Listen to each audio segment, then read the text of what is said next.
খবর 24 সাথে আপনাকে স্বাগত। নতুন নতুন খবর জানার জন্য আমাদের চ্যানেলে চোখ রাখুন।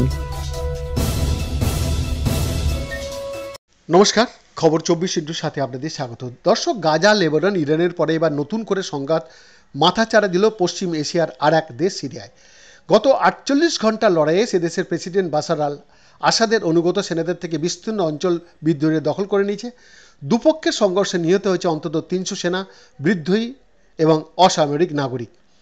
সিরিয়ার দ্বিতীয় বৃহত্তম শহর আলেপ্পোর অর্ধেকেরও বেশি অঞ্চল এখন বিদ্রোহী গোষ্ঠী হায়াত তাহরির আল শাম এবং তাদের সহযোগী জেশ আল ইজ্জার দখলে বলে পশ্চিমী সংবাদ মাধ্যম জানাচ্ছেন।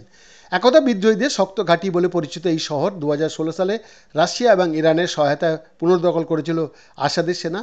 আলেপ্পোর পতন ঘটায় উত্তরাঞ্চলের সরকারি সেনার অবস্থান দুর্বল হয়ে পড়ল বলে মনে করছেন প্রতিরক্ষা বিশেষজ্ঞদের একাংশ। এই পরিস্থিতিতে বিদ্রোহী বাহিনীর অগ্রগতি ঠেকাতে আলেপ্পোর সঙ্গে রাজধানী দামাস্কাসের সংযোগ রক্ষাকারী জাতীয় সড়ক বন্ধ করে দিয়েছে সিরিয়া সেনা। এর পাশাপাশি তুরস্কের মদতপুষ্ট বিদ্রোহী গোষ্ঠী সিরিয়ান ন্যাশনাল আর্মির নিয়ন্ত্রণে থাকা ইদলির প্রদেশ থেকেও নতুন করে সংঘর্ষের খবর আসতে শুরু করেছে। গৃহযুদ্ধের এই আবহে রুশ প্রেসিডেন্ট ভ্লাদিমির পুতিনের দপ্তর 72 ঘন্টার মধ্যে আসাদ বাহিনীকে সামরিক সহায়তার কথা ঘোষণা করেছে।